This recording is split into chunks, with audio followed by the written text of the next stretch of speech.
Welcome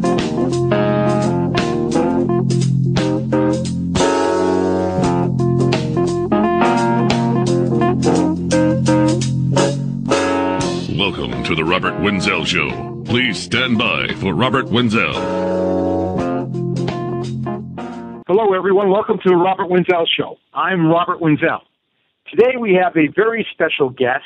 We have Lyn Ulbricht, who is the mother of Ross Ulbricht, who the government alleges was the operator of Silk Road, has been arrested, and is now sitting in jail waiting for a trial. So let's bring Lyn right on and get to the questioning and find out what's going on with Ross. Lyn, welcome to the show. Thank you. And I want to thank you for saying that he's merely accused and alleged. He has not been convicted. And so many people make the assumption that he is guilty already. I appreciate your making that distinction very clear. Sure, no problem. I'll tell you, one of the things, let's jump ahead a little bit. Well, one of the things I find fascinating is that the government is actually already selling some of the Bitcoins that they acquired in the raid when they arrested Ross, and yet no one's been convicted of anything at this point. I mean, I just find it bizarre, the confiscation things that can go on. I don't know if you want to address that at all, but... Well, yeah, first to clarify, as far as I know, those Bitcoin were on the Silk Road server. They're not Ross's. But I actually met someone who said, yeah, I had $1,000 on there that they took. And, just a guy that, right. So, yeah, I guess they've confiscated individuals' money from the site. And I don't know the law about that, but no, it's not Ross's, or Ross doesn't claim it's his. It's Silk Road's, I guess, in their escrow. Right. I don't know. Right. I never used Silk Road, so I don't know exactly what was on there, but I would imagine there were some things that were sold that weren't illegal, so it's a question of how could they, legally grab that money and just sell it off like that? Pretty wild. It gives a little bit of insight into how the government operates at times. So first, let me ask you, how is Ross doing right now? Well, he is finally, after 5 months of our even having to go back to court twice about it, been granted access to discovery where he can go through the evidence and participate in his own defense. It took 5 months to get that to happen, even though the judge said she wanted it to happen back in early February. Now, they don't feed him. Because he has to go to a special room, the last I heard from him yesterday, first of all, in the beginning, they didn't feed him anything. So he went all day long with no food. Now they bring him barely enough. He said he's hungry all day. So we're working on that, food. And then he said the room has no air intake. It has a vent, but nothing comes through it. So it gets extremely stuffy and difficult. And so I don't think it's optimal for being able to concentrate on a very taxing project, which is going through 4.5 terabytes of evidence that the prosecution has, submitted. So I would say he's doing fine because Ross is the kind of person that keeps a good attitude and he's up for a challenge, but the conditions are less than good. Yeah. So now where is he being held exactly now? He's at MDC Brooklyn, which is a transitional facility. Guys who come from regular federal prison say, when they go back to prison, this place is horrible. I mean, Ross said they've actually said that to him, said how great prison is in comparison. So it's nothing great. It's, it's supposed to be just transitional. He's been there, 9 months now? Yeah. So now, how often do you see him? Are you living in New York? Did you move to New York? Yes. We did to be able to, be where Ross needed us and to be able to see him. We have family. I grew up in New York, and so we have lots of family and friends, so that helps. We can live with them, and we see him once a week, typically, for an hour. You're allowed to see them for an hour. Yeah. We'll go see him on Tuesday. Okay. What's the protocol for going in? I mean, do you have to put your name on a list ahead of time, and then do you have to go through scanners once you're there? How does all that work? It's very difficult? Yeah. There's a list, which actually the first time I never got the list. I came from Texas to see him. I had to go down in person and just beg them. And the guy said, okay, I'll make an exception. Come back tomorrow. I'm his mother, because I never received the paperwork. But anyway, they did let me finally do that. And there is a list. It's very limited. I don't know why, but it's very limited, and it's very difficult to change people around. But there are people on a list. I think it was 8, which includes all family and friends. And you have to be on that list. Yes, there's all these steps. And you have to do that in advance and go through paperwork. Of course, it's like the ultimate bureaucracy. And then when you get there, there's several different steps you go through, which I'm used to now. And ultimately, you go through a scanner and all of that to get in. You can't bring anything except money to buy him things in the vending machine. Last time I went, he was starving. He hadn't eaten all day because of the situation I described. And so, I'm getting him food in the vending machine, which ate $5 of mine, but I still hadn't had enough. Anyway, it's frustrating, and many of the people are quite, I don't know, I would say it's a mix. There's some very nice people that work in there, and there are people who abuse their power. I'd say that's a fair assessment. Mm-hmm. Yeah. I've often suspected it's kind of like a Hogan's Heroes kind of thing. I mean, you get the Schultzes that sort of, allow you to do what you want, and then probably other people that, are pretty mean people. How did you hear about the arrest? How did that happen? Actually, we got a call. I just walked into my husband's home office, and he had his head in his hands. He was leaning over with his head in his hands. And I'm like, what happened? And he said, Ross has been arrested. And he put me on the phone with a Reuters reporter. That's how we found out. And really? She was really nice. I mean, she was. Yeah, that's how we found out, with the Reuters reporter. And then she's like, you're going to be bombarded with media. And were we ever? We were just total tsunami of calls and people driving by and cameras, and it was totally insane. And but she was very nice. My reaction was, oh my God, Ross is such a great person. He would never hurt anyone. She was talking about his murder for hire charges and stuff. And she quoted me correctly. And then later, I read somewhere, he never meant to hurt anyone. I'm like, well, there you go. That's so much of the media. It gets so distorted. They repeat and it gets distorted. It's very frustrating. Anyway, that's what we found out.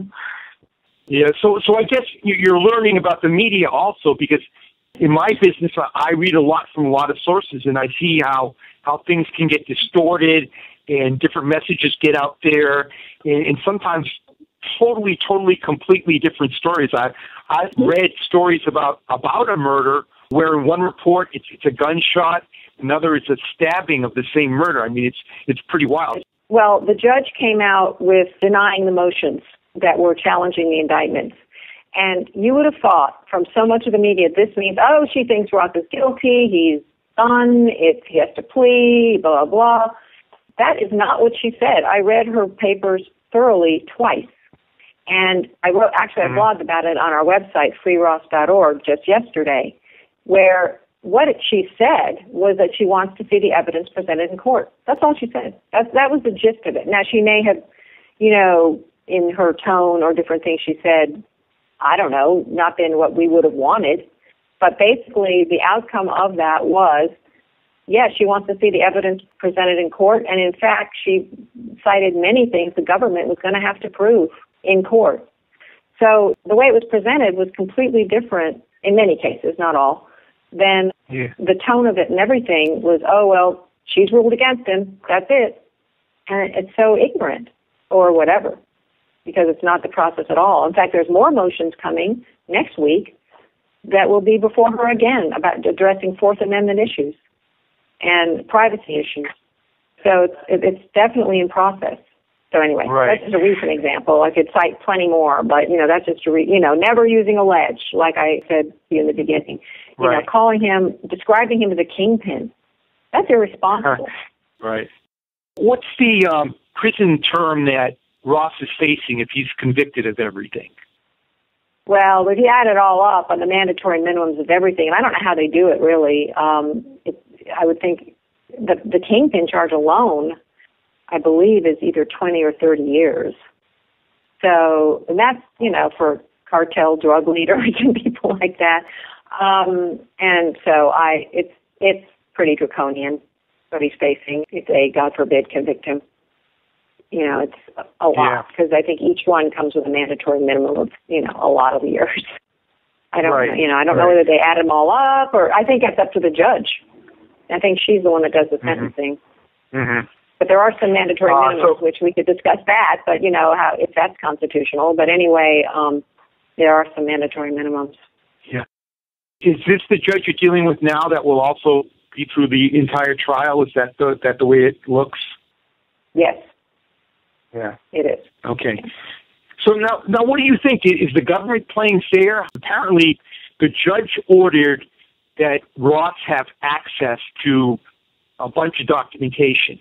And then the prosecutors did not give that to him initially. You had to go back to court, and then they gave him a bunch of CDs with all the information on it, but they did not give him a laptop to look at it. Then they gave him a laptop, but the laptop doesn't have the software on it, so they could actually read the CDs. I mean, that does not sound fair to me. One thing after another. Mm-hmm. Right. Yeah. And I guess it's the same thing with the charges, and you talked about on your site with regard to the bail hearing. Well, what Ross's lawyer, Joshua Dratel, told me, he said they operate by ambush. And I feel like that's what they did with the bail hearing. The night before, at 7:30 p.m., the prosecution informed Ross's lawyer that there were 4 more murder for hire charges. And Josh didn't get to talk to Ross about it beforehand. Meanwhile, that same prosecutor, 2.5 months later, did not indict Ross for one of those charges. Not one. In fact, 5 out of the 6 charges are no longer part of the indictment. They are mentioned as an uncharged crime under narcotics trafficking, but that is not part of the indictment and does not require proof. So someone please explain to me that. But anyway, so he has not been indicted for those in New York. They used it to deny him bail, and then they did not indict him for it. Yeah. So all the headlines we've seen about these murder for hire charges, the government is now not indicting him, has not charged him with those? Well, it's kind of confusing, and I even got confused because New York has taken over the case, and in New York he is not indicted for them. However, there is an indictment in Maryland that was made in October that is sitting there. I'm not sure what's going to happen with it. So I can't really strictly say he hasn't been indicted for it. All I can say is that 5 out of 6 of the charges he was not indicted for, which to me is very confusing. And I personally doubt, I assume it's because they don't have the evidence. I assume that. I don't know that. It seems like, they are very serious in going after Ross, and you would think they could make one of these murder for hire charges stick, that they would throw it in there. So, that raises eyebrows that other than, getting the media all excited about that. They want to be the more sensationalistic, the better. Make a better story. Anyway. Great stuff for their resumes, too, when they go through the revolving door and go into private practice. Now, there's another thought that some of the things that might have been tracked as far as Silk Road itself, not saying that Ross was involved, but actually the government tracking and watching what was going on Silk Road might have been done by the NSA, in that what happened to Ross is that after getting this information illegally by NSA tracking, there was what's known as a parallel construction going on. So, does that sort of thought come to mind to you with regard to Silk Road? Well, yeah, they haven't said how they found the server. So the government has not, everyone's asking, but they have not said. And so it does make you wonder, especially with all the revelations about the NSA and parallel construction. I think it's a reasonable question. And I assume it will be addressed because otherwise I just question, okay, well, how did you find the server? How did you do this? Right. So I'm not familiar enough with the court system, but is there a possibility that your lawyer could go in and say, hey, there has been the government is not being able to establish how they got this information, therefore throw the case out? Have you attempted that yet, or can that be done in the early stages of a trial? I don't know.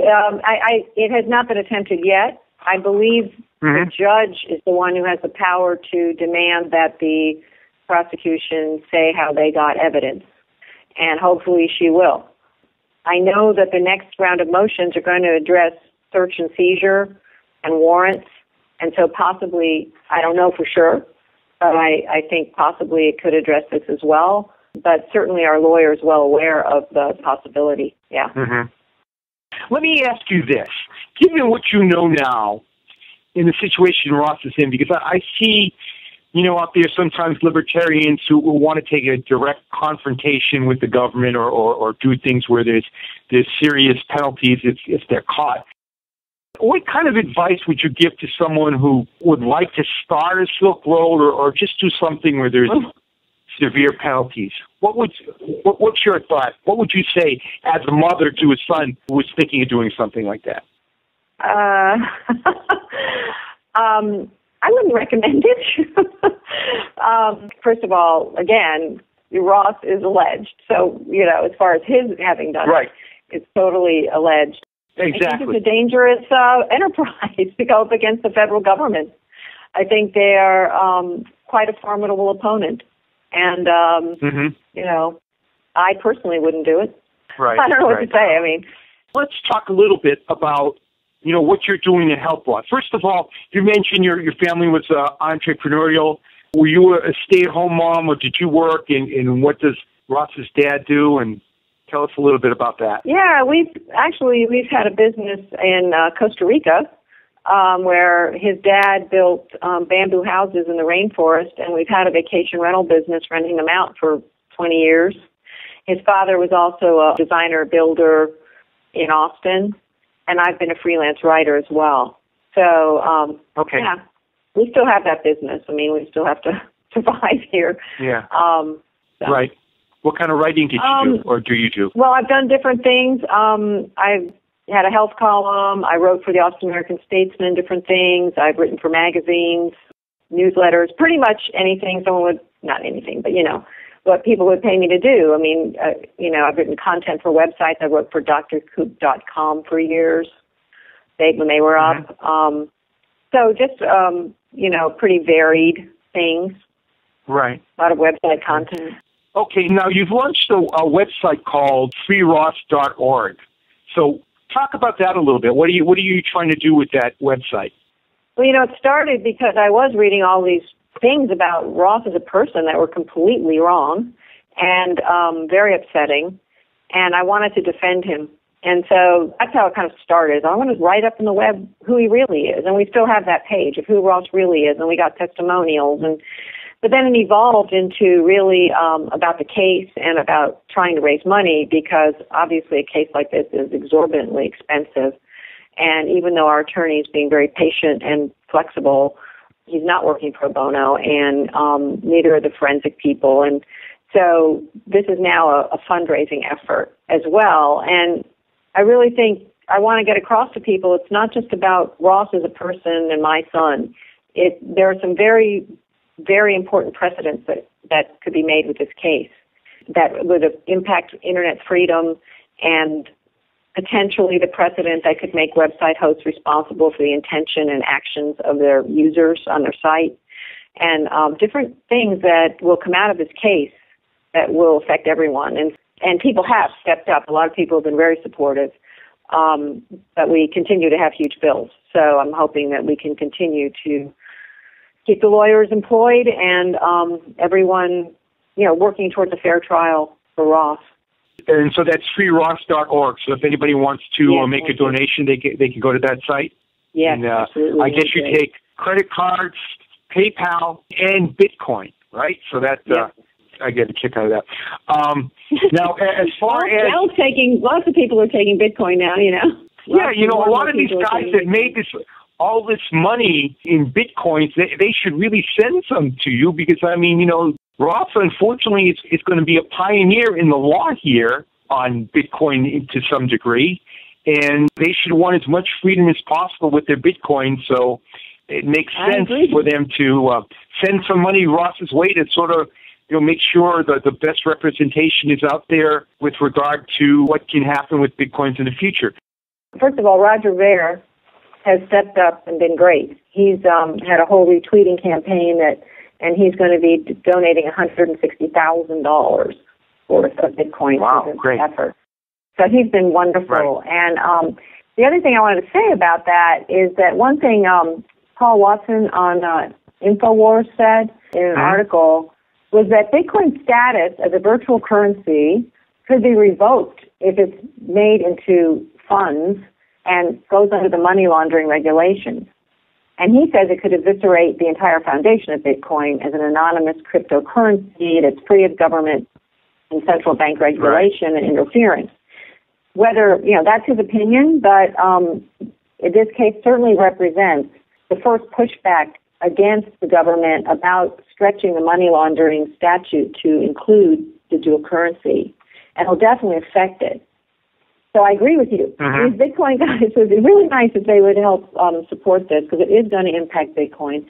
And also the big websites, it'd be nice if they would too, because it could make them criminally liable if precedent is set. They're protected now, but it could open a crack in the door for that. Anyway. Right. I need to say that. Yeah.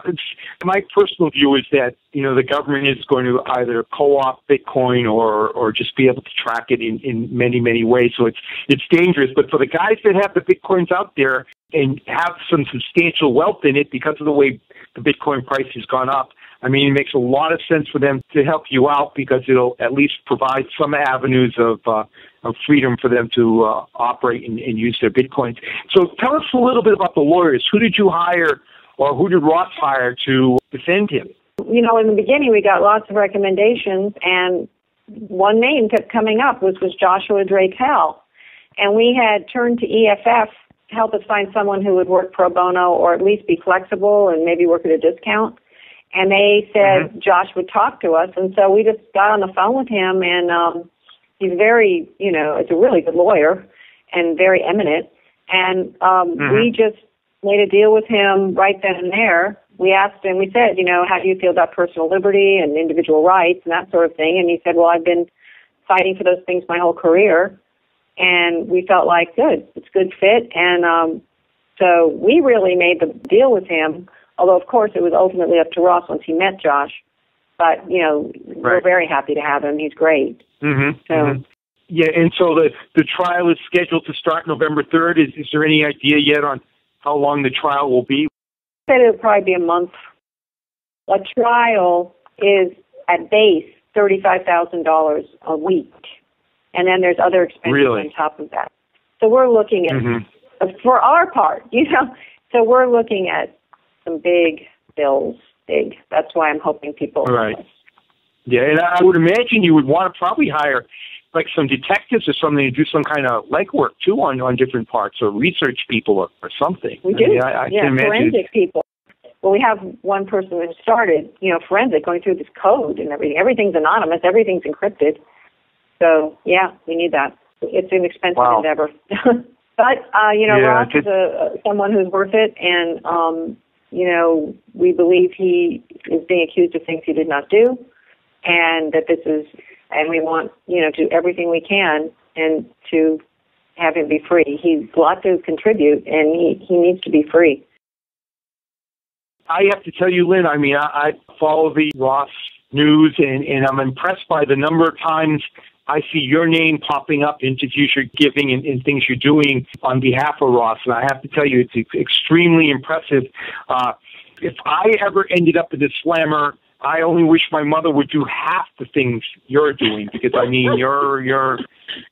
impressed, and it's really a great thing. Ross should be very proud of what you're doing for him out here. So thank you. Good luck. We'll be rooting for you and Ross in November, and I hope things turn out well. Oh, one other question: where exactly is the trial going to be, so we get an idea of what kind of jury? Because I think juries are very important with these. What kind of perspective they have. Especially in a case like this, where are they going to find a jury that understands Bitcoin and all of that, and still hasn't heard of the case? I don't know. But it is going to be the Southern District of New York is the district, and it takes place downtown Manhattan at the courthouse there. When they do the Southern District, does that mean it's Manhattan, or would you end up with people in Brooklyn, Queens, or outside New York City? I mean, I don't know how all that works. Oh, yeah, definitely. Do you know? Yeah, I do. And I don't know all the counties off the top of my head, but it goes north past Westchester and up a bit. It extends quite a bit out of the city. And actually, Brooklyn, where he is not in the Southern District. It's kind of funny with the way they divide it. But anyway, so yeah, no, it's definitely not just New York City people. Are you leaving this up to the lawyer as far as, jury selection type stuff, or are you going to bring in a jury selection expert at all? I mean, have you thought about that, or how expensive does that get to get somebody really good? Like OJ trials and things like that. I mean, I think a lot of it had to do with jury selection, and if you know how your people think, that can really help out. Totally agree. I had brought that up. I think our lawyers have a pretty good grasp of what they want and need. Mm-hmm. Also, the judge can limit it, like whether or not, I believe she can, like whether or not she allows a questionnaire and that kind of thing. Yeah, we have to discuss that more. It'll ultimately be up to the lawyer, but I think we need to discuss that. It's very, very important, as you say. It's crucial. Right. And it's a particularly difficult case that way. Mm-hmm. Right. Exactly. I have no expertise on this at all. I would just be fascinated. After the trial sometime, after they set Ross free, we'll have to get you back on a show and tell me what kind of jurors worked in your favor, who were the people that sort of understood and sympathized with Ross's case. So November 3rd is the trial. FreeRoss.org is the website for people who want to donate and help Ross out and establish some precedent in favor of Bitcoin. And Lyn, good luck. We'll be watching. Thank you so much. It was great to talk to you. Sure. Take care. Chris Rossini's new book, Set Money Free. Set money free. What every American needs to know about the Federal Reserve. Set money free. With a special foreword by Ron Paul. Set money free. It has easy to understand questions and answers. Set free. Buy Set Money Free on Amazon.com. Set money free. Chris Rossini's Set Money Free. Set money free. Set money free. Set money free. Set money free. Set money free. Set money free. Thank you for listening to the Robert Wenzel Show. This is Robert Wenzel. Be sure to check out my website, economicpolicyjournal.com, where I blog 7 days a week about economics, finance, politics, and liberty. Executive producer of the Robert Wenzel Show is Chris Rossini. Head of editing and mastering is John Daubert.